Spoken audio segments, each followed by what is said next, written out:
what would happen to me if I didn't make income for a month? Because a lot of us live paycheck to paycheck. Yes.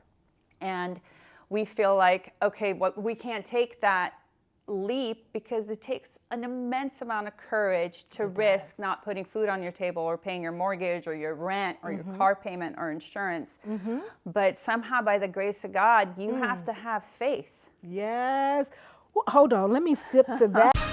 Hello, and welcome to the Leadership Reality Podcast with your girl, Taiji Charity. This podcast is for C-suite leaders to discuss their experiences and provide insight, encouragement, and inspiration for seasoned and inspiring leaders, offering valuable solutions to today's challenges that will inspire, ignite, and invigorate new and seasoned leaders to walk in their God-given authority with compassion, kindness, and empathy. So sit back, relax, and be prepared to be inspired with today's episode of Leadership Reality. Thank you. Welcome to another episode of Leadership Realities with me, Taiji Charity, where we will be sharing tales from the top. Today's guest is my friend and board member, the fascinating Negin Stern Esquire. Negin is an attorney, a real estate broker, and the founder of LeMark Realty. Negin has an unparalleled passion for real estate that is backed by over 20 years of experience and dedication to law and sales. Her specialty is in real estate and business law.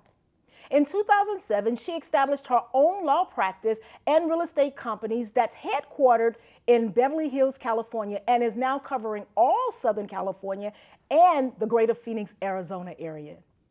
Negin has been recognized by Top Agent magazine for the Southern California and international editions.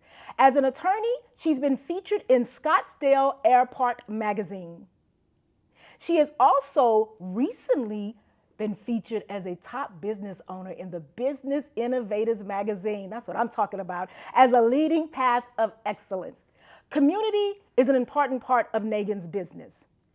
Her company, LeMark Realty, offers a tax benefit program working with local charities because she believes in giving back and to her community in time and our donations. And I can personally attest to that because she sits on the board of Kids in the Spotlight. I'll tell you all about it later.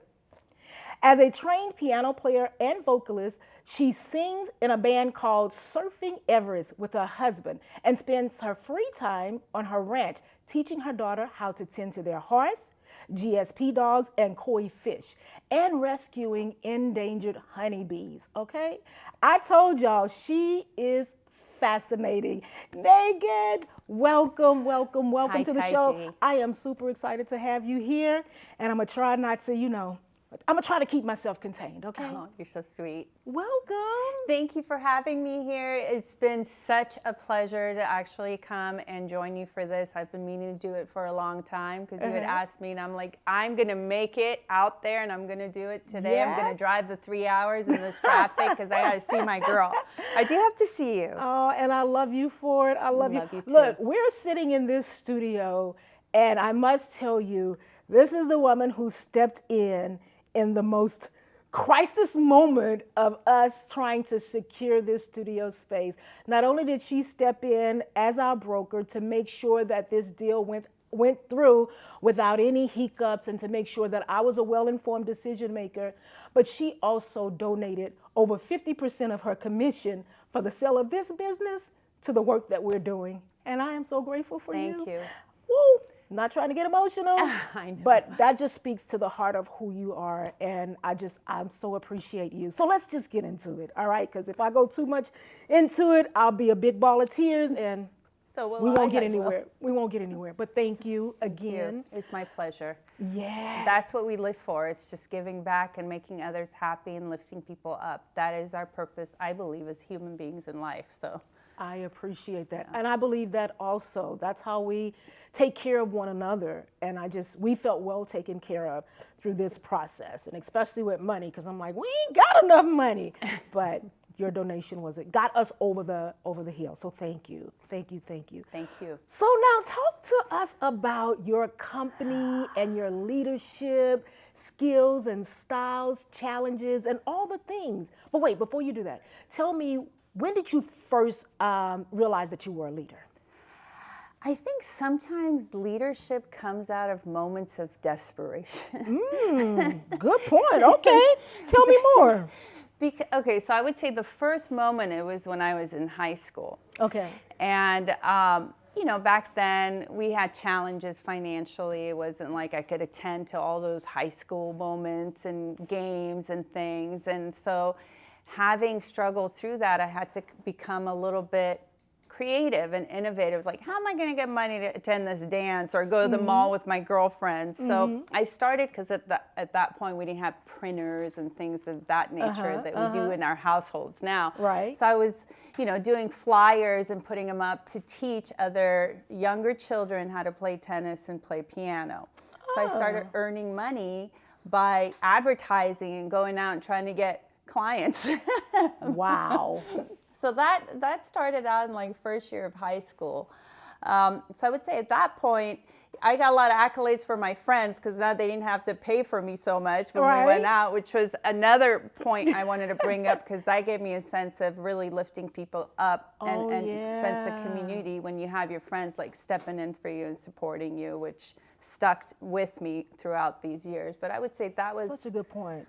That was a moment where I was like, okay, I got this. I'm going to, if it's not going to be handed to me, like, here's your line, I'm going to go out and do it myself. Absolutely. Absolutely. So you were able to create, using your skills, using your talent, create sort of this business on the side to earn money, to kind of do the things that you wanted to do, but that also those things that you were offering were beneficial to the people that you were working with too, right? Right. Also a good sign of a leader when you have a skill set that you can impart and help somebody else be good at what they do.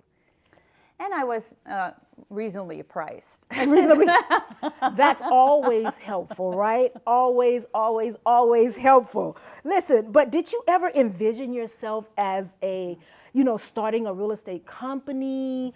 Did you see that in your future when you were in high school?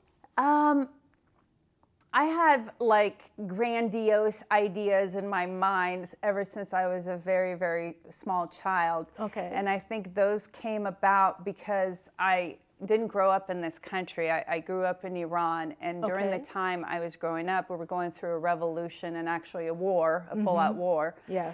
And I got a sense of, okay, I have to have control to make changes in the world. Like, this can't be happening in life. This can't be happening to children. This can't be happening to civilians.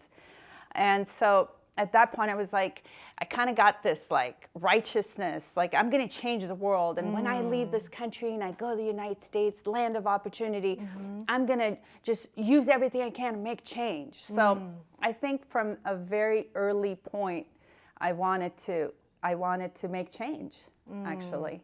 I love that. That speaks so much just about your heart and who you are as an individual. There's this quote from, I think it's Booker T. Washington, that says, "No human has a right to enter into this world without leaving behind him a distinct and legitimate reason for having passed through it." And when you walk into a room and you see that there's a need, and you want to be able to be the answer or to help fulfill or be part of the solution, that is the sign of a true leader. In the book of Taiji, let me just reference that. In the book of, that is the sign of a real, true leader. Well, like yourself. I mean, thank you. You are affecting amazing change, and you are just the woman to look up to. And you're actually one of the leaders I look up to, because every time I see what you're doing for the children that really need it and how you've brought this community together, I mean, I look to you as somebody that's just sharing very, very great leadership qualities. So thank you. It takes a village. It takes a village. So what was it like, though, starting out, building your business? Can you talk to us about that? Because I'm sure there are viewers out there who have amazing ideas, but they just don't even know how to get started. How did you start your real estate company? Oh, God. She's like, that was over 20 years ago. Take us back down memory lane. It was just the scariest thing to do. Oh, I'm being, an employee for the city of Glendale, and then an employee for a development company, and then going, I'm just going to jump out and do this on my own. That was in 2007 when there was the big recession. It's like, let's just go out there and start a company in the midst of the biggest recession. Right. It was scary. Yeah. It was very scary. I felt like, okay, what would happen to me if I didn't make income for a month? Because a lot of us live paycheck to paycheck. Yes. And we feel like, okay, we can't take that leap because it takes an immense amount of courage to risk not putting food on your table or paying your mortgage or your rent or your car payment or insurance. But somehow, by the grace of God, you have to have faith. Yes. Well, hold on, let me sip to that because you speaking my language for real, for real. I'm gonna take a sip too. All right. So a leap of faith to start it, leap of faith. not knowing, and then you're here years later. How did you even build your team? Like, who did you bring with you? Did you start by yourself? Because now you're basically covering all of Southern California. You have a company out in Arizona. How did you build the team that works with you today? Very good question, because I did start out alone. Yeah. I mean, you can't afford to pay anybody, but Right. you can't Can't even afford to pay yourself. Can't pay you, and I can't even pay me. Right, right. So it was basically, well, first, you have to sort of do everything yourself when you're starting out. I had to file my own paperwork, as an attorney. I had to go to the courthouse and file this. I had to, do my own website. I had to do a lot of do-it-yourself. So you had your law degree when you started. I did. 2002, I became licensed in California as an attorney. So I became an attorney before I became a broker. And a real estate attorney at that, right? Well, no, you start out general. Okay. And I started out as a medical malpractice attorney. I thought I was going to be a civil rights litigator. Really? And then this whole thing about social change, I was doing really excelling in contracts and constitutional law in law school. So I was like, I'm going to go out and make, social change doing constitutional law, and that was my plan. But when you come out of law school with school debt, you're like, can someone employ me? What you need? I can do it. Whatever it is you need, I can do it. Whatever it is that you need. So I did medical malpractice. Then I worked as deputy city attorney for City of Glendale, which is our neighboring city. Yes. And I worked in the public works department, kind of got me familiar with real estate. And then after that, I got recruited by a LA developer that was making and building all of these lofts in downtown Los Angeles to meet the needs of the LA housing. They're live-work lofts, and there's part of the adaptive reuse. So I was like, oh, that's great. I'm going to go out and actually help make housing. We were a housing shortage. Let's do that. And that's how I got into real estate. So I have to give a shout out to my development company who hired me and actually got me on this path. And the owner is one of my mentors. He's amazing. Drop the name drop. Mark Weinstein. Mark Weinstein. Thank you, Mark. Thank you, Mark. Because we benefited. See what you did? The ripple effect of your investment. Thank you. Yes, he's been an amazing mentor. He's shared so many nuggets of amazing information throughout my working there, and actually he's probably one that also gave me the courage. I was like, he could do it, I could do it. There you go.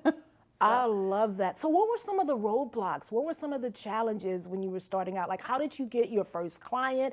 Like, just talk through that. I think back then, a lot of challenges. How am I gonna show them I have experience? I mean, at that point, I think when I got out of law school, and you always have like this extreme confidence, and then you get hit with going out to the legal world, and you're seeing all these attorneys who've been practicing for 25 years. You're like, oh, 6 months,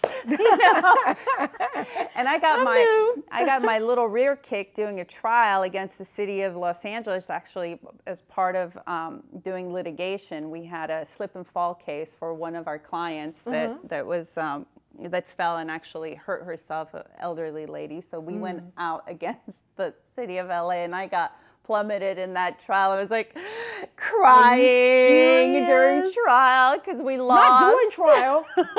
And my client's hugging me. It's okay, Negin. She's like consoling me. That's hilarious. And the judge is like, I was like, I'm sorry, Your Honor. I'm sorry, Your Honor. And the judge is go, don't apologize to me. Apologize to your client. And she's hugging me. You know, the jurors come out. They're like, you did a good job, but you know, the city attorney, senior city attorney was just better. I was like, oh okay. my gosh. That is so, I mean, it's great that you can laugh about it now, right? It was traumatizing at the time. But you didn't let that stop you. No. So how did you prevail and continue to build and move on? That's a fascinating story. It was. I mean, failure, I think, builds character. Yes, it does. You know, and the more you fail, I mean, there was times where, you know, I had to work extra hard for the client and give them tons of hours, but only charge them for maybe an hour because I don't want to charge them for my inability to know the law like any other attorney would have at like 10 years. I was only just kind of starting out. Yeah. So it was kind of swallowing a lot of lumps. Yeah. And just perseverance. Absolutely. You know, it's kind of like one of those things where you have to be relentless. Ooh, that's a good word, relentless. I love it. I had to be relentless. It was like not taking no for an answer. But some people look at that and go, oh, that's pushy. I look at that and go, well, if we don't push, how are we going to, you know, open up the edges of all those walls? Absolutely. Pushing that glass ceiling. You have to. Yeah. Wow. And it's hard because as a woman and also being kind of like an immigrant woman and also being, you know, from all a Middle odds Eastern stacked. country, it's like, okay, I'm transcending barriers is how I like to see it. You are constantly transcending the barriers that were right there trying to keep you, you know, as some people say, in a certain place or a certain box or a certain lane. And you're like, no, I make my own lane. And you just, I mean, I don't know what the words are, but perseverance, relentless, stubborn. Yeah, all of that. At some point, you just have to kind of say, it will happen. Yes. So there was this metaphor somebody told me that was very, very effective, and it still sticks up in my mind, is there was this little old man, every day he was going out in front of his porch and watering just dirt. And the neighbors, after seeing this over weeks and weeks and weeks, would just gather and start laughing. Like, what is this guy watering? Right. Okay, like he was just like, I'm not gonna give up, I'm watering. So what happened one night, the planter filled and the entire house with bamboo. And it just like sprouted overnight. So this was like a metaphor that was given to me about, you know, you never give up and you have to believe and you keep doing it. And you keep watering it. You keep pouring into it. And then the neighbors weren't laughing when they saw all that. Absolutely. Sounds like the story of Noah and the ark in the Bible, building an ark. God told him to build an ark. And everybody was laughing. There's no rain. What are you talking about? It's going to rain. Ha, ha, ha. And then when it started pouring down, they're like, can we come in this ark? Like, it's too late now. But yeah, absolutely. And it's also being obedient to the gift that you have and to the calling that you feel that you're being led to do, right? Right. So I mean, I could go on and on and on about just that. But I want to know, in terms of your team, how big is your team? Okay, very good question. When I first started out building the team, not when I first started the company because I started alone and then eventually things happened, I was like, I'm going to recruit as many agents as possible because I want to be big. I want to, you know. And so I started recruiting a whole bunch of people. We're having staff meetings. And then what I ended up noticing is that 80-20 rule. Well, it's like, okay, I'm gathering a lot of people together, but they're not very effective. Either they were kind of parking their license or they weren't doing it full time or they weren't just as interested. A lot of people think you're going to come into real estate and all of a sudden you're going to make all these big commissions, but it doesn't work that way. You know, a lot of the energy and effort you put is dependent on a deal closing or something selling or something buying. So you can put hours and hours and hours and days and months without any income.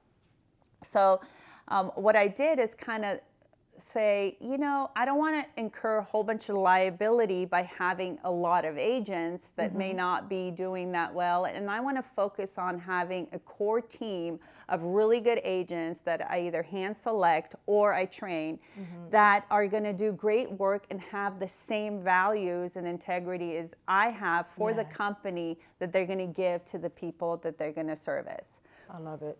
So I ended up cutting the team down to now we're about 10, 15 people. Okay.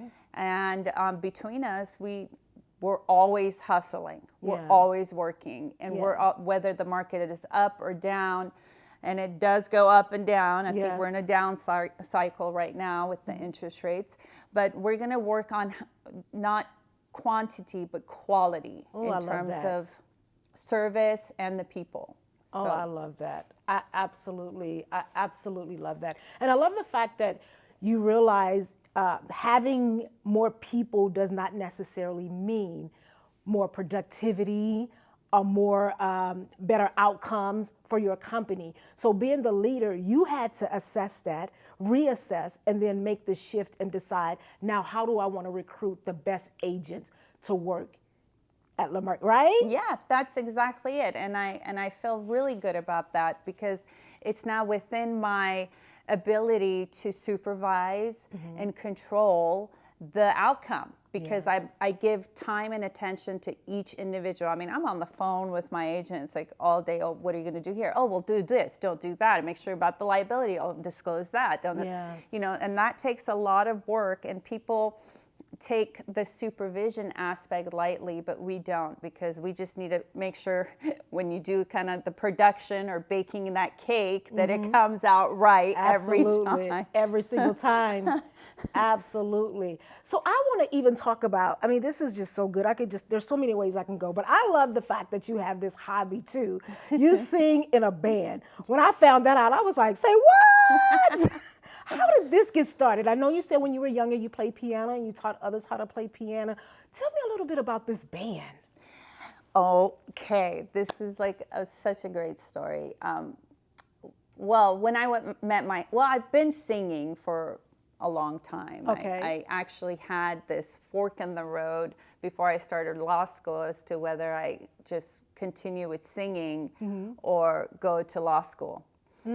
And so I decided for law school because with kind of my background and how everything came about, I was not that brave to take a leap of faith to sing, to be able to make the kinds of changes that I wanted to make. And I wanted to make sure I wasn't struggling. Yeah. So I chose a little bit of a stable path, not because singing wasn't my passion, but because I just wanted to make sure I was stronger. Absolutely. So and you didn't give up singing, obviously, so. No, I didn't give up singing. So I've been singing and still singing and all of that. I kind of let it go for a little bit while I was trying to build the business and going through law school and things. But when I met my husband, he was also singing and playing music. So it was something that connected us together. And after marriage, we were still, trying to do different things. Like we started this talent show where we were living at the amphitheater. We do this dinner show. And finally, and we write original music and we record our original music together. Love it. And finally, when we moved to Temecula, we met a group of really awesome people. And we were actually finding that the music scene in Temecula is amazing. And even though we're living in Burbank at the time, we thought maybe we could find our people here, but we found it in Temecula and we formed this rock band. Hilarious and awesome all at the same time. So we do rock covers and we throw in some originals because we want to go out and just have fun. And we're at a point where why not, go out and kind of sing and share with your community and share your music community and share your talent with the music community. Yeah. And so that's how that started, and we love it. It sounds like the best of both worlds, though. You work hard and you play hard. Yeah. Right? We do play hard. You do play hard. That's great, because out in Temecula now you have this whole ranch, you have the horse, you have all of these things. So how do you balance it all, though? I don't. Okay. I have to get help and delegate. I really do. Yeah. the cool thing is we have this great network of people with our band, and our drummer is actually helping me with the ranch. So. Oh, well, there you go. Wear multiple hats. Yeah. I so- understand. I have friends like that too. I call him my studio manager. I call him my personal editor. I call him my, fix all things. Like you kinda said, guy. it takes a village. And I drive him crazy. You do, right? I'm sure I drive him drive. crazy. I'm sure I drive Michael crazy too. So no, but he's been amazing in assisting us keeping everything together at the ranch and making sure, with our music. He's the drummer. He's the one that keeps the bass. Yeah, he's absolutely. the glue that keeps it together. So. Absolutely. That is so cool. So tell me, how would your team describe you as a leader? Now or back then? Let's do both. I want to, yeah. How would they have described you now? I mean, back then, and how would they describe you now? I would probably be described really tough back then. Okay. Because I think in my mind I had something to prove. And I was very hard on people, and it was kind of like, I feel that. get here, that. get on time, no excuses. I don't want to Yeah. hear about anything else. Yeah. Like, do you want to do this or do you not want to do this? Yeah. Now it's like, what do you need? Can I have a hug? Hilarious. That's like, well, what caused that shift? I just thought in my mind that I need to be kinder to myself and kind of give myself a break. Yeah. And let me do the same for the people that are in our company. I mean, we need support. We don't need it like a sergeant all the time, although we do need accountability. Absolutely. So that's, I was about to ask you, how do you do that, the extreme kindness, which I'm all about, and advocating for accountability at the same time? Very good question. The boundaries can get a little bit mishmashed, but you have to communicate your expectations. Yeah. So you're communicating the expectations of, what the client needs, what the company needs, and, what you expect them to do at the same time. If they need any help, if they need any resources, that you're here for them. Yeah. Yeah, but I also like the fact that you said when you were starting out, you felt like you had something to prove, or you needed to prove yourself. And then I guess at some point you realize, I'm doing the work. What is it that I have to prove? I don't really need to prove anything, because you've already proven it to yourself to be successful, right?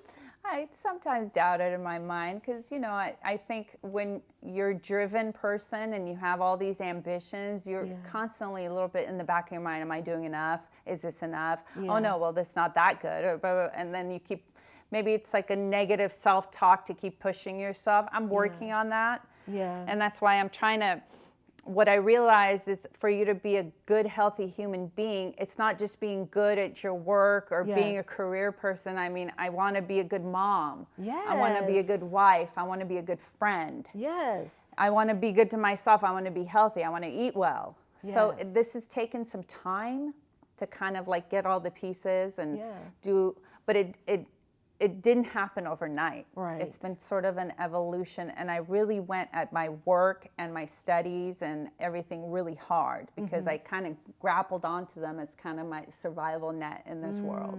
That's good. That's so good. I find sometimes that as leaders, if you're trying to find that validation in the work itself, that could be the thing that drives you to be this workaholic. Like I had to ask myself, like, wait a minute, like you're working really, really hard. And I'm like, but I understand I'm working for the young people that we're here to serve. And it's like, but at the same time, don't find your validation in just this work, because you're so much bigger than just this. This is the calling. But then there is family, like you said. That's the other part of you. Don't deny yourself that, and make sure you're finding your validation in who God created you to be and all the things that He's created you to be, right? Because you can Absolutely. operate in multiple lanes. So I just, this is just so good. This is so good. But I want to ask you about trends real quickly, because I know we're going to have to start wrapping it up. Do you follow any trends when it comes to leadership, or do you just kind of, figure it out along the way? It's just true to your own self-convictions. Like, how do you navigate every morning just waking up knowing that I am a leader. I run a company. I have people that work for me. Is this what's happening in the culture or the how do I want to say, not the culture, but I guess society? Is this what's happening right now in society? Am I supposed to navigate this way? Am I supposed to navigate that way? Like, or do you follow any trends? I guess is what I'm basically trying to ask. You're asking a very good question, and the reason why I think it's such a good question is because I was a philosophy major. So in my philosophy studies, there's roots to all trends. So we have to figure out where our integrity, values, and beliefs lie, and not get swayed one way or another with the trends. So I was like, okay, do I have integrity? Am I honest? Am I having courage? Am I basically investing in my own learning? And if I stick to those, and sometimes I don't watch that much news because I feel like, what am I watching? So overwhelming. Well, not like major news, like, okay, let me talk about case law, like a major case law and things like that. But I try to stay out of the drama, and I try to stay my company out of politics. Because I feel like, we don't want to isolate anybody. Right. We don't want to, we want to be inclusive. Our goal is to help our clients buy and sell homes. We don't care about their color, religion, political affiliation, what trends they follow, and we just want to stay neutral in that sense. So in answering your question of whether I follow trends, I try to stay up to date, but still true to my core values. That's good. That's so good. Core values. Core values. You have to have them. You have to have them. And I'm teaching my daughter that. How old is your daughter? 12. That's right, because she's the same age as my daughter. Yes, they love each other. I know, right? And your daughter is a singer as well, right? She is. Yeah. She is. So what are some of those core values that you talk about with your daughter? Well, I ask her, well, tell me about your core values as to what kind of a person you're looking for as a friend. That's good. And she goes, well, Mom, I want somebody that's kind. I want somebody that's honest. And I want somebody that's loyal. I said, okay. And when she's having problems with maybe some girls at school, I said, well, is this friend being honest with you? Is this friend being kind? Is this friend, just taking going her on back through her own core values and having her assess the friendship through those core values? That's amazing. So that's how we're dealing with some of the preteen dramas right now in middle school. Right. Look, I do not want to wrap up, but I'm being told I have to wrap up. It's like I'm beginning to just dislike the words wrap up. Because we can literally just go on and on. It's just been such a joy talking to you, hearing your stories. How does someone contact you if they want to work with LeMark Realty? How do they reach you? Because, I'm assuming are you still practicing law? Yes. You are still practicing. So how do people reach you if they want to work with you? They can either email me or they can call me on the phone. Okay, and so we can share your website? Yes. What's your website? www.lemarkrealty.com, and all my contact information's up there. It's right there? There you have it, ladies and gentlemen. My friend Negin has dropped so many amazing gems and so many nuggets that you can take on your leadership journey. But most of all, I want you to remember that courage is what got her to where she is right now. So if you need a little courage, I suggest you watch this video and rewatch this video and listen to this podcast over and over and over and over again so that you too can